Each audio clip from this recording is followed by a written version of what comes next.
extraordinaria velocidad, estos flujos cubrieron para siempre con material volcánico más de 15.000 kilómetros cuadrados de superficie en la Pampa Argentina y en la zona central de Chile, alcanzando hasta el área metropolitana, donde habitan más de 5 millones de personas.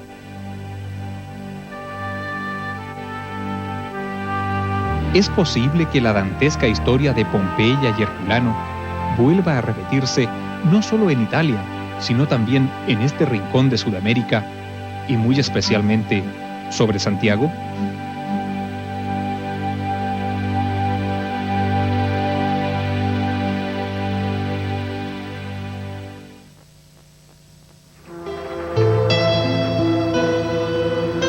Hasta 4.000 sismos en un solo año han llegado a sentirse recientemente en este lugar de la costa, ubicado inmediatamente al norte de Nápoles y a solo una veintena de kilómetros del volcán Vesubio.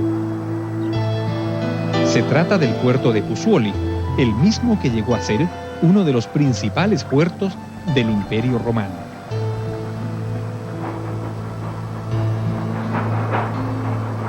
Constantemente afectado por movimientos sísmicos, a veces de gran intensidad, en este lugar, durante siglos, se pudo ver cómo el terreno se fue hundiendo poco a poco.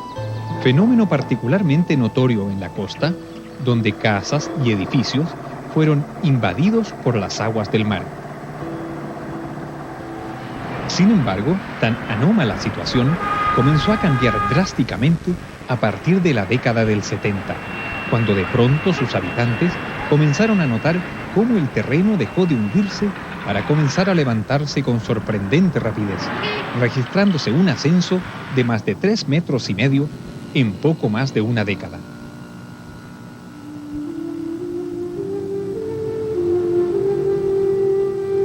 Acompañado por decenas de temblores diarios, el abrupto levantamiento del terreno obligó a la población de Pozzuoli, donde los sismos se sentían con mayor intensidad, a ser evacuada, debiendo dejar para siempre sus hogares.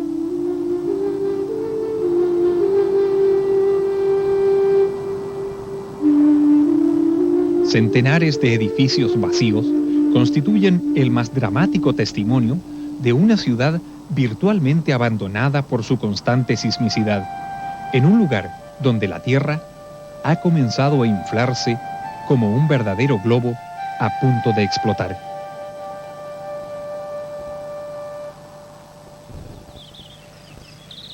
Prueba elocuente de los continuos cambios de nivel del terreno experimentados por la zona de Pozzuoli lo encontramos en las ruinas de estas monumentales construcciones erigidas al inicio del Imperio Romano, un par de siglos antes de Cristo.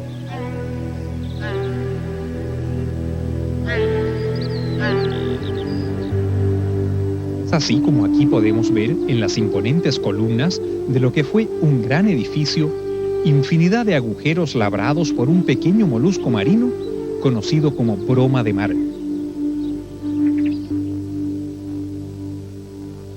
En base a esta evidencia, queda absolutamente claro el impresionante hundimiento experimentado por el terreno en este lugar, luego de la época en que estas columnas fueron construidas.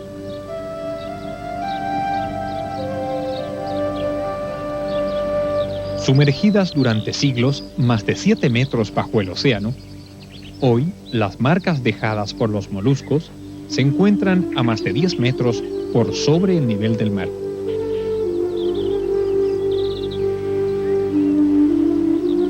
Bautizada la bahía de Pozzuoli por los romanos hace 2 milenios como la bahía del cráter, ya se intuía entonces que el fondo de este golfo correspondía a la caldera o cráter colapsado de un gigantesco volcán ya sumergido.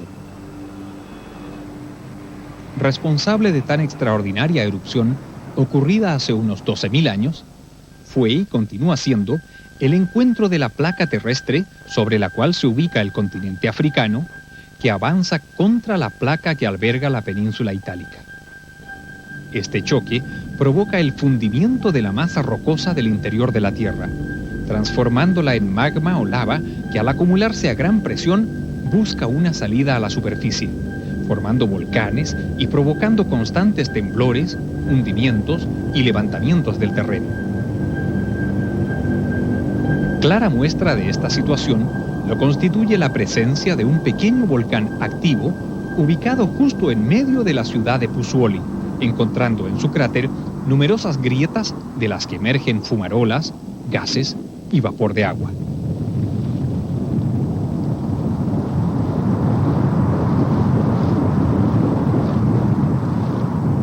Controladas permanentemente la composición y temperatura de los gases, como la frecuencia e intensidad de los constantes sismos que se producen en su cráter, los científicos del Observatorio Vesuviano están siempre alertas ante cualquier cambio en su comportamiento que pudiera servir para anticipar una catástrofe.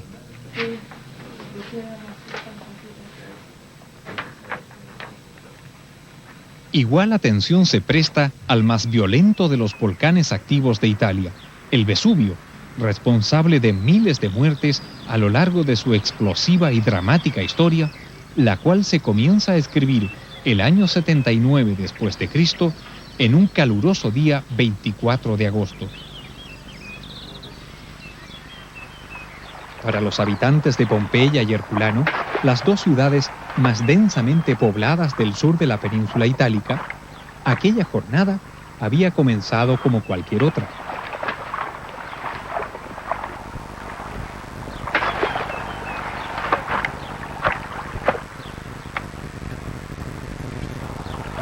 La mayoría de la gente cumplía con sus labores habituales en los fértiles campos que rodeaban la ciudad, ya fuese regando sus huertos o trabajando en las viñas de las que provenía el delicioso vino que hacía famosa la región.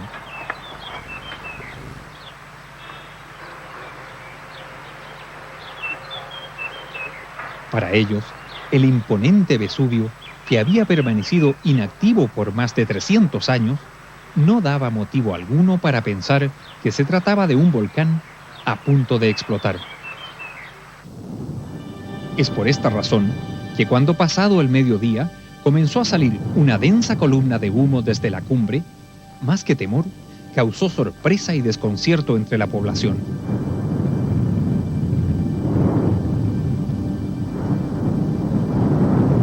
El viento que soplaba desde el norte no tardó en empujar la espesa nube gris hacia Pompeya, ubicada a solo 9 kilómetros al sureste del volcán, comenzando a caer una suave lluvia de cenizas, oscureciendo el día por completo.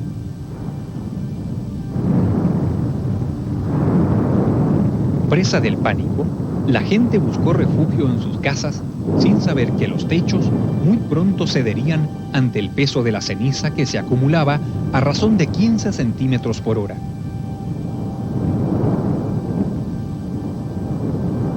Muy diferente era la situación en Herculano, que a pesar de encontrarse más cerca del volcán, la ciudad no era alcanzada por la ceniza que arrastraba el viento hacia el sur.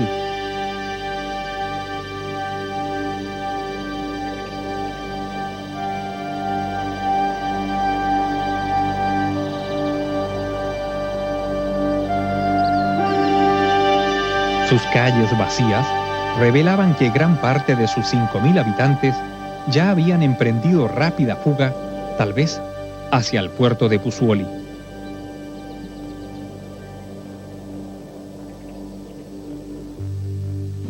A pocas horas de iniciada la erupción, la nube de material volcánico ya superaba los 30 kilómetros de altura, sosteniéndose como una gigantesca columna vertical por la extraordinaria energía y altísimas temperaturas a que era expulsada del cráter.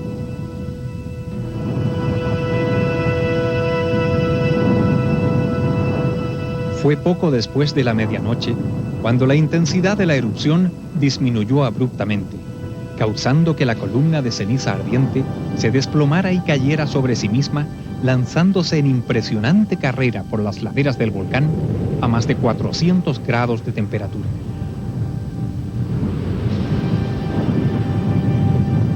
Solo unos minutos tardó la nube ardiente en recorrer los 8 kilómetros que separan el cráter de Herculano, carbonizando instantáneamente todo lo que se encontraba a su paso, ya fuesen árboles, animales o seres humanos, que murieron quemados o asfixiados por los gases y la ceniza caliente.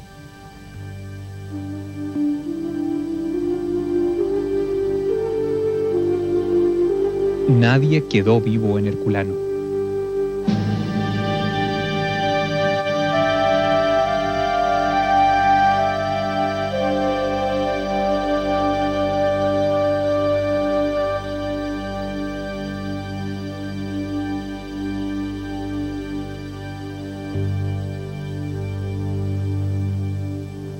No fue hasta el amanecer del día siguiente, cuando los miles de habitantes de Pompeya, que habían logrado protegerse de la persistente lluvia de cenizas, vieron por primera vez acercarse la brillante nube de la muerte hasta la ciudad.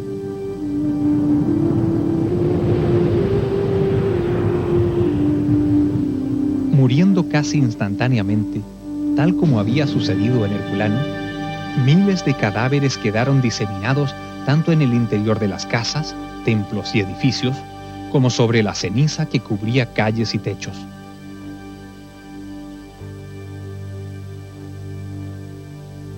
No pasó mucho tiempo antes que las avalanchas de pome cubrieran los cuerpos por completo, compactándose y endureciéndose a su alrededor para formar un verdadero sarcófago de material volcánico. De los cadáveres calcinados, solo quedaron los moldes de los cuerpos, los que al ser recientemente rellenos con yeso han revelado cada detalle de la víctima al momento de su muerte.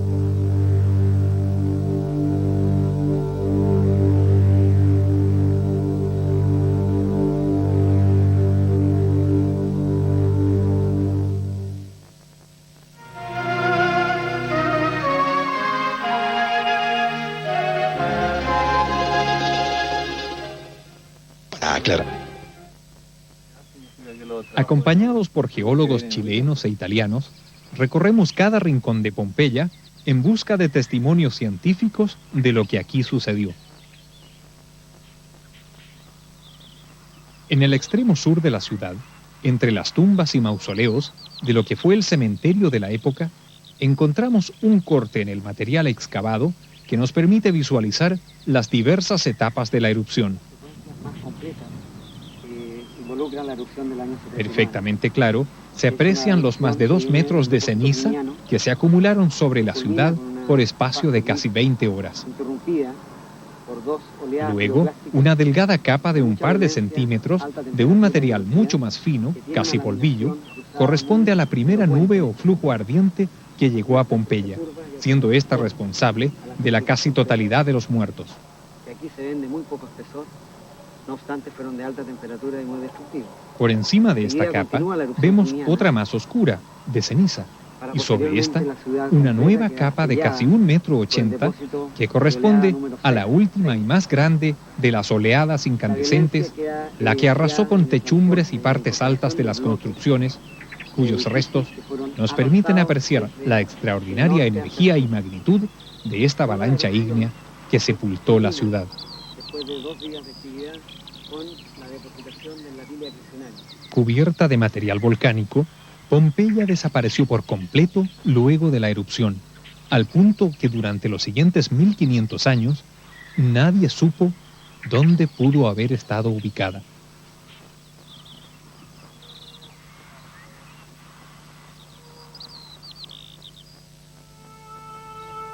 Fue construyendo un canal en 1594 que accidentalmente se descubrió la ciudad perdida, iniciándose 2 siglos más tarde las excavaciones que llevarían a despejarla. Más de 20.000 personas vivían en Pompeya al momento de la erupción, siendo esta la más importante ciudad del sur de la península durante el imperio.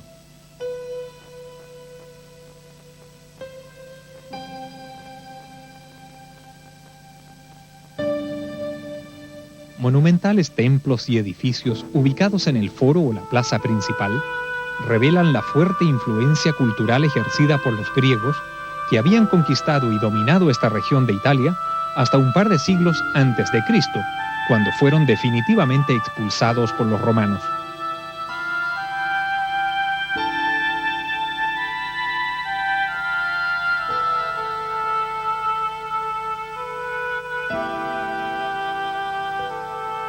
Caminamos por sus angostas calles empedradas hace más de 2000 años.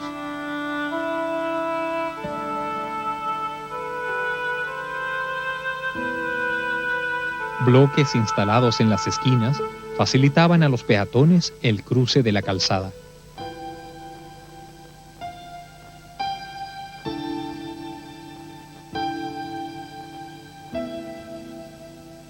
Las casas, construidas de ladrillo y cemento, con ventanas provistas de corredera y celosías, con agua potable y alcantarillado, y hasta con instalaciones para mantener las comidas frescas o calientes, revelan el alto desarrollo arquitectónico y tecnológico alcanzado en la época.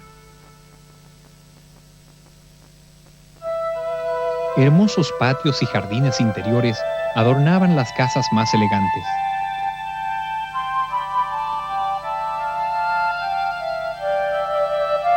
Esculturas y frescos pintados en sus muros demuestran la gran sensualidad y sensibilidad artística de quienes las habitaban.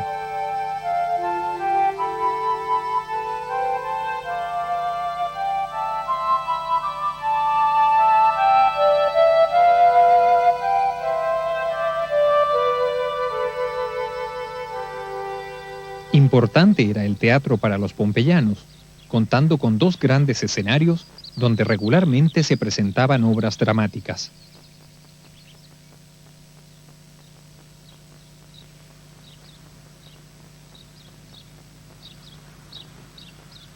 No menos atractivos eran los servicios públicos como los baños termales, dotados de confortables edificios, así como las instalaciones para la práctica de deportes, donde entrenaban los gladiadores que brindaban impresionantes espectáculos de lucha en el gran anfiteatro con graderías para más de 12.000 espectadores.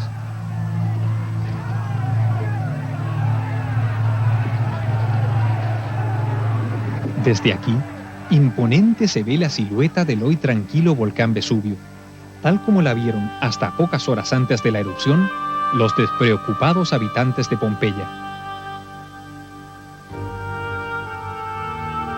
Mucho más cercano al volcán y a unos 500 metros de la costa se encuentra Herculano, la primera ciudad víctima del devastador impacto de los flujos ardientes que descendieron desde la cumbre del Vesubio.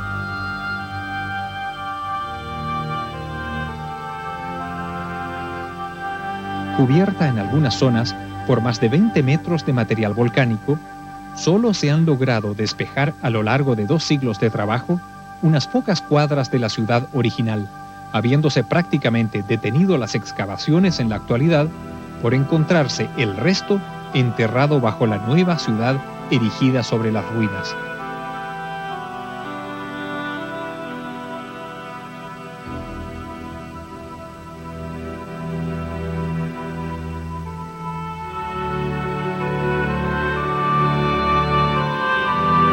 Sin haber recibido la persistente lluvia de ceniza que sepultó y en buena medida destruyó Pompeya, aquí la mayoría de las construcciones no sufrieron derrumbes de sus techos y paredes.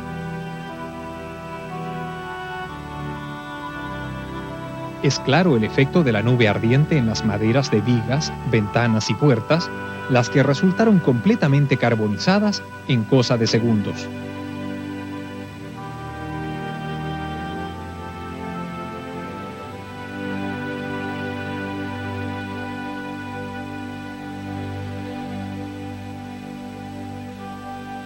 Considerado como uno de los más atractivos lugares de descanso de importantes políticos y dignatarios del imperio, así como de ricos comerciantes, aquí se encontraban fastuosas mansiones donde nada faltaba.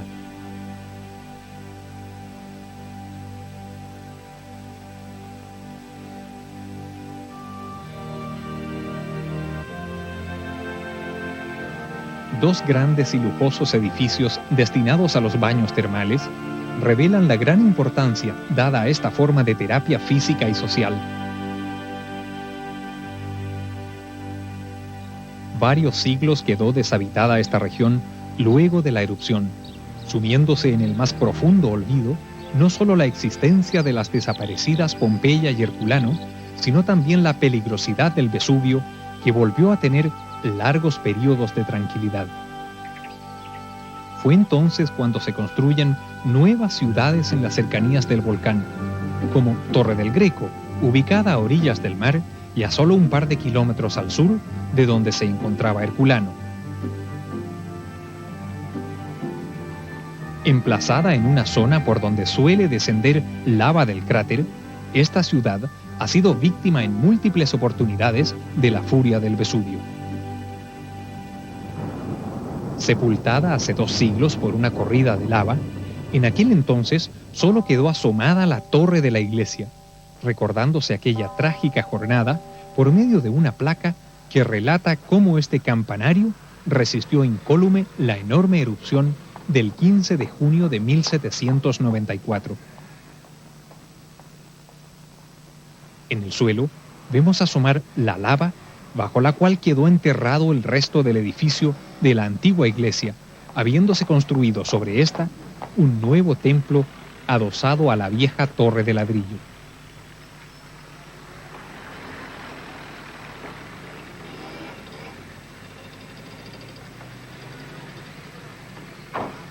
A pesar de la tragedia que afectó a Torre del Greco, no pasó mucho tiempo antes que se volviese a construir la ciudad sobre el negro manto de lava que hace solo 2 siglos la había sepultado.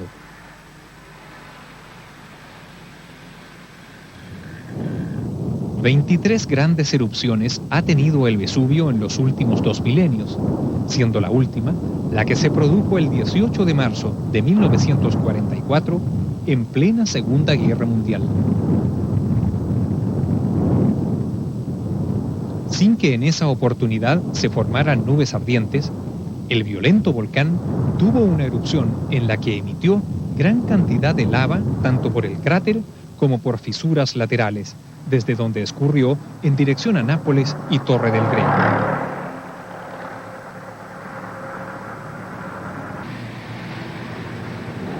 Solo 5 días duró la última gran erupción, provocando importantes pérdidas materiales en las ciudades y destruyendo para siempre fértiles campos ubicados junto al volcán.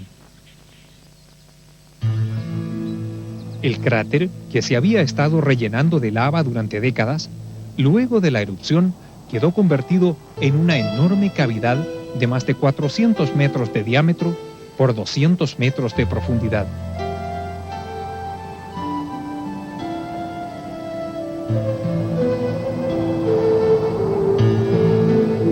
A pesar de su actual apariencia tranquila e inofensiva, las constantes emanaciones de gases y vapor de agua a alta temperatura que salen de las paredes nos recuerdan que en las entrañas de este volcán se está gestando un nuevo episodio de su violenta historia.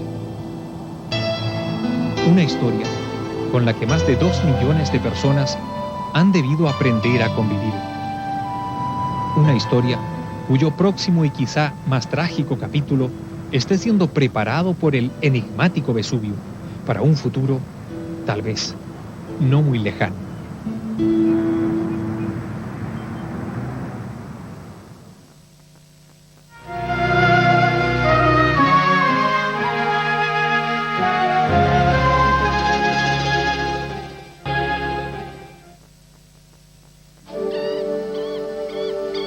Situado entre la imponente cordillera de los Andes y el viejo cordón montañoso de la cordillera de la costa, se extiende un amplio y hermoso valle en el cual el conquistador español Pedro de Valdivia fundó hace más de 4 siglos la capital de Chile, Santiago.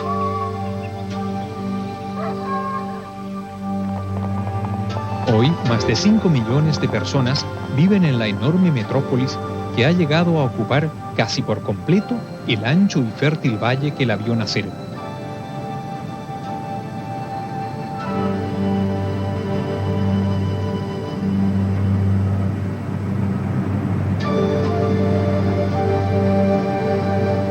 Afectado periódicamente por temblores y terremotos, este territorio, de forma similar a lo que sucede en Italia frente al Vesubio, sufre las consecuencias del choque entre 2 placas de la corteza terrestre, lo que produce altísimas temperaturas y presiones en la zona de contacto, generándose magmas o rocas fundidas que se acumulan en cámaras ubicadas entre 1 y 4 kilómetros bajo la superficie.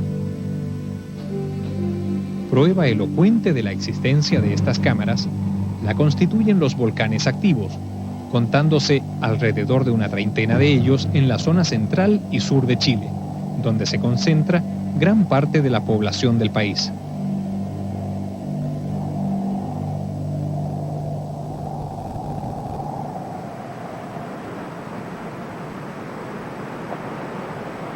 Desconocidos para la mayoría de los habitantes de Santiago, por estar escondidos o confundírseles entre las imponentes cumbres nevadas de la cordillera que flanquea la capital, encontramos dos volcanes considerados activos, ya sea por sus fumarolas o por haber registrado erupciones en tiempos recientes. Se trata del Tupungato y el San José.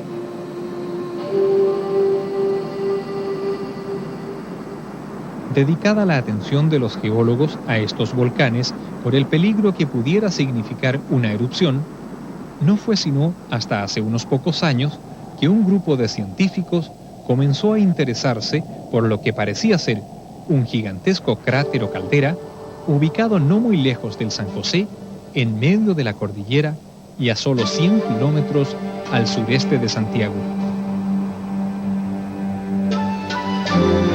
Con un diámetro cercano a los 20 kilómetros, con una bellísima laguna en su interior llamada del Diamante y un enorme volcán en uno de sus márgenes, el Maipo, este gigantesco cráter se habría formado como resultado de una de las más grandes y violentas erupciones volcánicas que se reconocen en la evolución del planeta.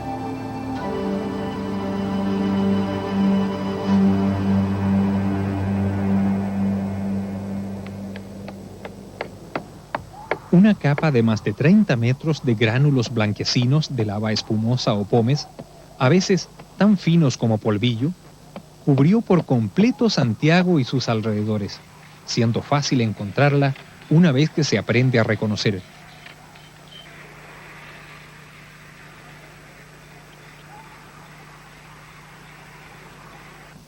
En la zona de Lo Prado, junto a la carretera a Valparaíso, la vemos aflorar en los cortes a orillas del camino. Muy cerca de aquí, mientras se construía el nuevo Aeropuerto Internacional de Santiago, las blancas cenizas volcánicas provenientes del gigantesco cráter del Diamante aparecieron al remover el suelo formando capas de diferentes espesores.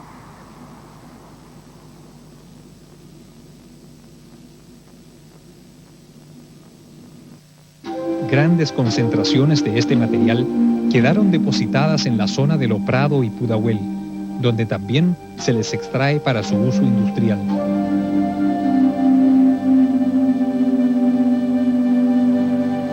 Aprovechado en la fabricación de cemento, así como polvo abrasivo para limpiar baños y cocinas, este tipo de finos gránulos volcánicos suelen recibir el nombre de puzzolana, por habérseles utilizado por primera vez en la zona de Pozzuoli, a los pies del volcán Vesubio, de donde se les extraía para la construcción de los grandes edificios erigidos durante el Imperio Romano.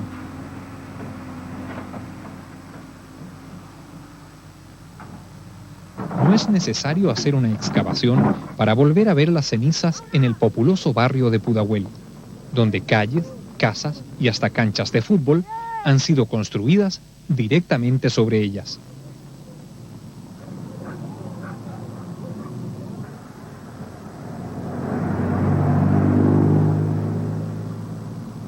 Pero la ceniza de la nube ardiente no solo se acumuló en grandes cantidades en las partes más bajas del Valle de Santiago, encontrándoseles también formando gruesas capas en las zonas más altas de la ciudad, como es en los faldeos cordilleranos de los Dominicos, a casi 200 metros sobre el nivel a que se encuentra el Aeropuerto Internacional.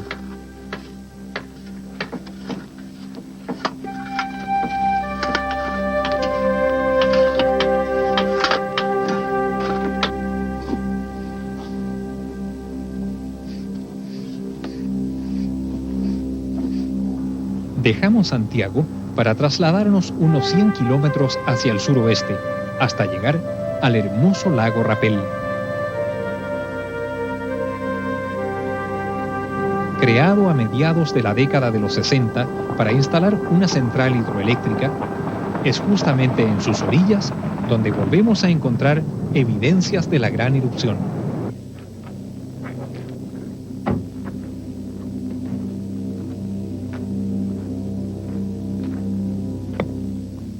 Junto al geólogo y vulcanólogo José Antonio Naranjo, recorremos la mayoría de los puntos de donde se obtuvieron muestras de ceniza para un estudio realizado en Chile y Argentina que demostró el origen común de todas ellas, tanto por sus elementos y composición química como por la similitud de su edad, determinándose que ésta corresponde a unos 450.000 años.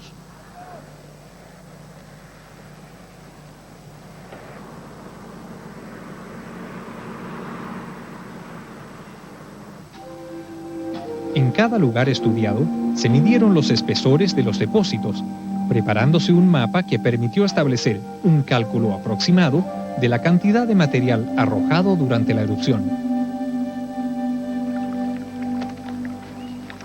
En base a este mapa hipotético, se determinó que el volumen de los flujos alcanzó a los 450 kilómetros cúbicos, esparcidos en una superficie de más de 15.000 kilómetros cuadrados. Surge entonces la pregunta, ¿cómo pudo haber sido tan gigantesca erupción? De acuerdo a los más recientes estudios, se cree que el terreno donde actualmente se encuentra la Laguna del Diamante habría comenzado a inflarse y levantarse por aumento de la presión bajo la corteza terrestre, producto de la intrusión de una gran masa de magma. Luego de un largo periodo en este estado, se produjo una violenta erupción. A medida que se vaciaba la gigantesca cámara, la parte superior de esta terminó por colapsarse, a consecuencia de lo cual el magma se transformó en espuma o pomes con gases, expandiéndose miles de veces su volumen, escapando violentamente del enorme cráter en forma de flujos incandescentes.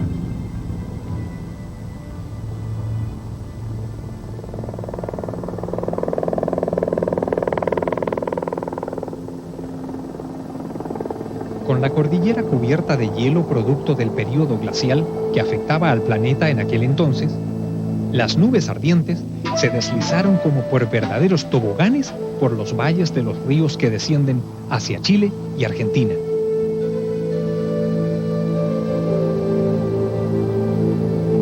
Encauzada por entre las paredes del valle del Cachapoal, la avalancha volcánica, en su loca carrera de bajada, es probable que haya superado los 500 kilómetros por hora.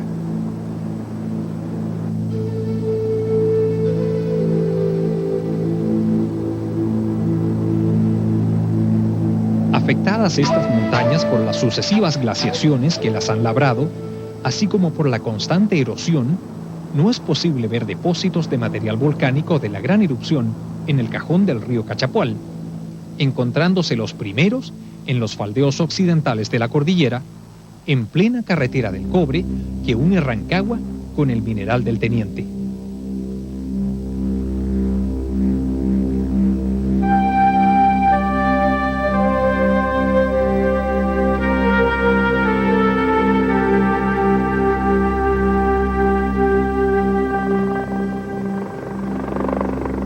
Sin duda, en Chile, los más grandes depósitos de ceniza del gran colapso de la caldera del viejo volcán Diamante son los que encontramos en el cajón del río Maipo, justo sobre la confluencia de los ríos Volcán y Yeso.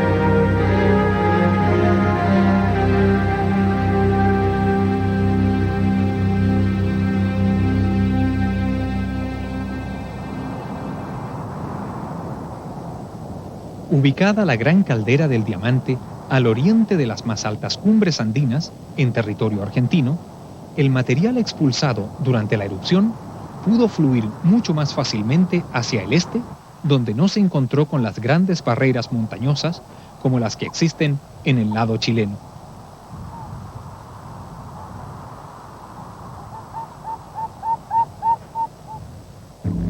Descendiendo por los valles de los ríos Yauchas, Papagayos y el propio río Diamante, los flujos volcánicos se lanzaron en desenfrenada carrera hacia la pampa, donde basta bajar la mirada al suelo para encontrarse con los trozos de pomes esparcidos por todos lados.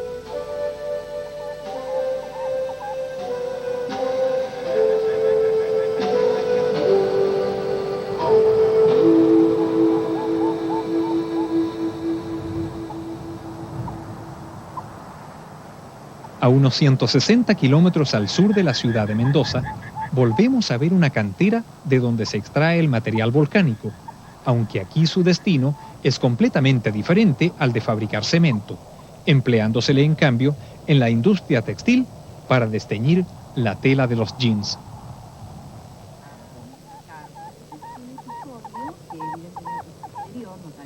Acompañados por Patricia Sroga, geóloga argentina que se ha dedicado al estudio de la gran caldera del diamante, tenemos oportunidad de ver las diferentes capas o estratos que conforman el subsuelo de la pampa preandina.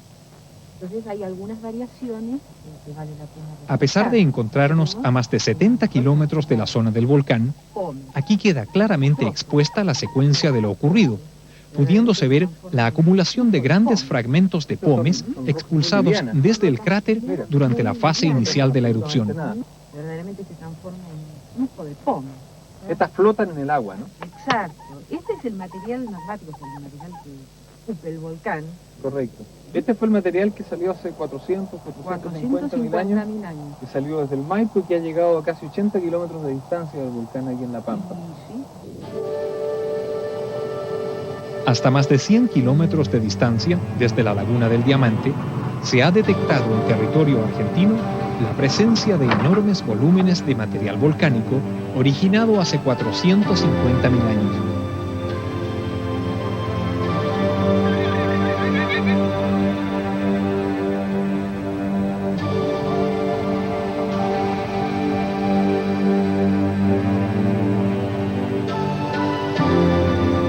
Aquí en plena Pampa, en las laderas del propio río que desagua la laguna que se formó en la caldera, nos encontramos con una delgada capa de ceniza depositada durante la etapa inicial de la erupción. Aunque en una escala mucho mayor, esto es similar a lo sucedido en Pompeya hace casi 2 milenios, por el hecho que aquí también habría caído primero una lluvia de ceniza volcánica antes de producirse la gran nube ardiente.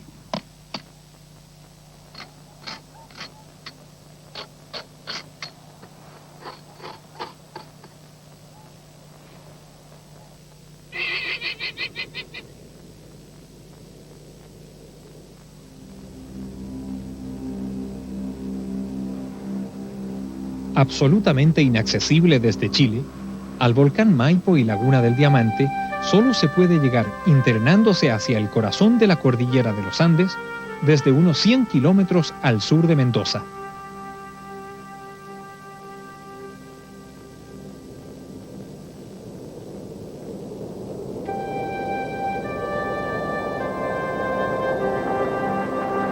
Siguiendo un sinuoso camino, no tardamos mucho en divisar la cima imponente del Maipo.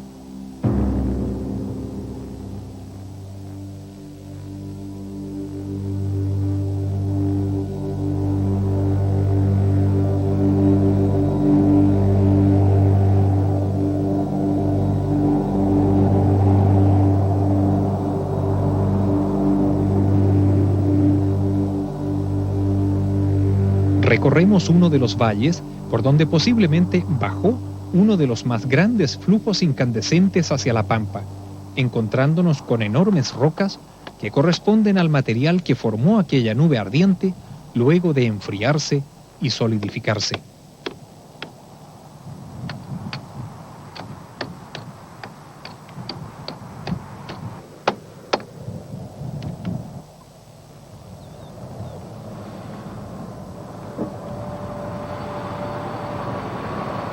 A casi 4.000 metros de altura y en medio del macizo andino, finalmente llegamos a uno de los bordes del gran escenario donde un día la Tierra explotó. ¿Qué te parece? Sí. ¿Y Volcán Ajá. ¿Cómo? también tiene nido ahí? Mostrándose entero, el perfecto cono volcánico del Maipo se levanta impetuoso sobre el margen poniente de la bellísima laguna, la que con sus 8 kilómetros de largo por 5 de ancho ocupa el centro del gigantesco cráter colapsado del viejo volcán Diamante.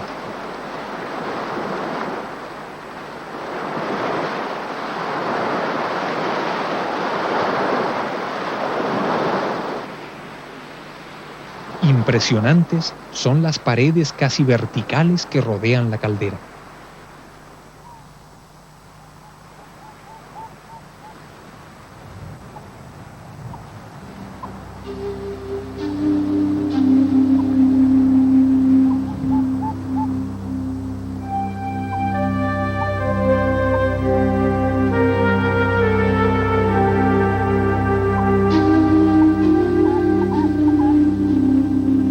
Prácticamente imposible resulta acercarse en los vehículos hasta la base misma del volcán por los montículos de lava que lo circundan.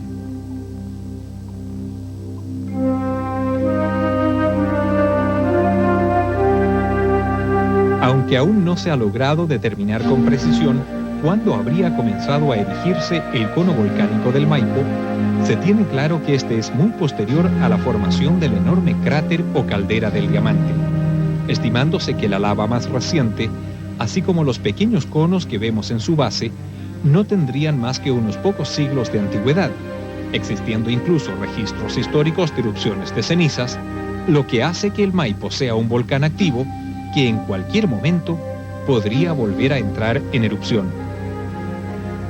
De ocurrir así, aquella erupción probablemente no sería comparable a la que se produjo en el Vesubio y que sepultó Pompeya y Herculano, estimándose que el Maipo podría arrojar lava a nivel local, columnas y pequeños flujos de ceniza, cuyo efecto sería considerablemente menos destructivo que el de grandes nubes ardientes, en especial sobre la cercana ciudad de Santiago. A pesar de los estudios realizados hasta ahora en la zona del volcán Maipo y Laguna del Diamante, aún falta mucho por precisar y conocer de la enorme erupción que aquí ocurrió hace 450.000 años, haciéndose necesarias nuevas y más detalladas observaciones, así como la instalación de una red permanente de monitoreo sismológico en la región que permita conocer y pronosticar el futuro comportamiento volcánico de la zona, tal como se hace actualmente en Nápoles, Italia. Si esto mismo se hubiese podido hacer en Pompeya hace casi 2000 años, muy diferente habría sido la historia que hoy les hemos contado.